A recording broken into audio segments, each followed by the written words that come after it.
Hello everyone, welcome to the Full Mug for the third episode of our brewing for outdoor beer at home, for everyone who's starting with the home brewing.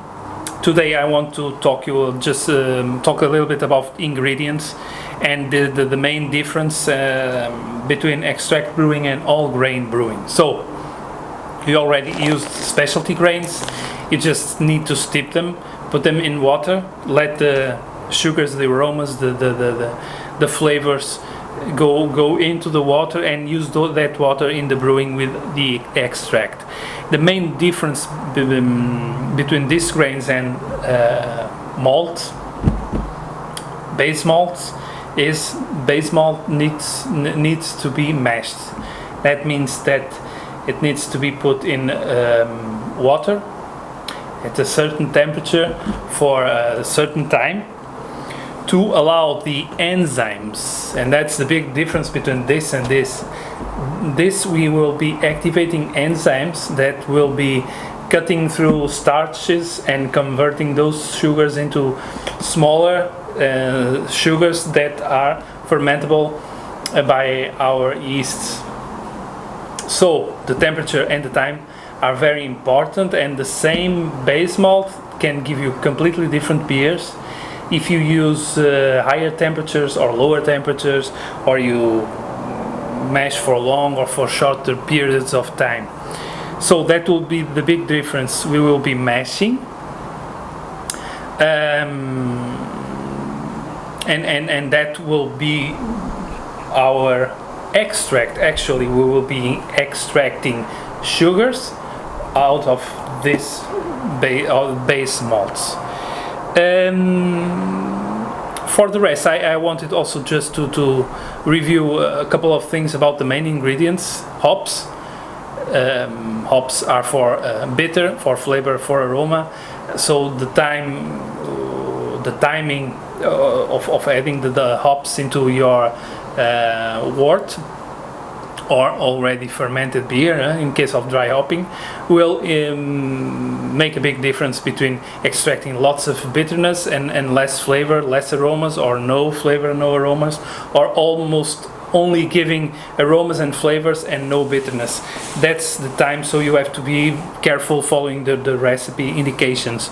Other important ingredient is water. Water, you have books and books about it. Here for starters we will be just using one main and only one rule. That's any water suitable for drinking is suitable for brewing, and finish. Last but not least, yeast. Yeasts, you have lots of yeast, several kinds of yeast, but most important for anyone who's starting brewing is liquid yeast or dry yeast. It's no better or worse. They are just different. It's much easier to use dry yeast and cheaper. You can have several bags, keep them in the fridge for a long time. It's long storage time. Liquid yeast, no, it dies. You have to use it within 6 months, and if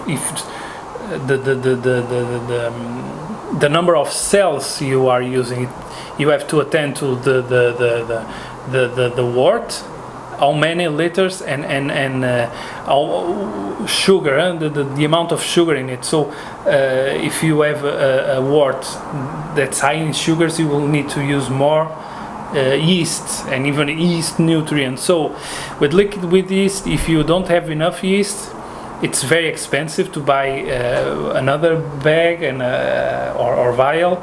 So you usually have to do a starter, and that is what we will be seeing in the second part of this episode.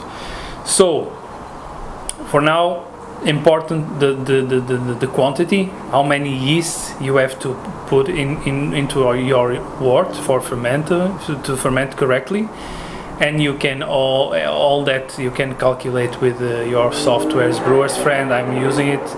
I enjoy it very much. It's very easy, or a Beersmith or whatever. So once again, check John Palmer's How to Brew, read through the mashing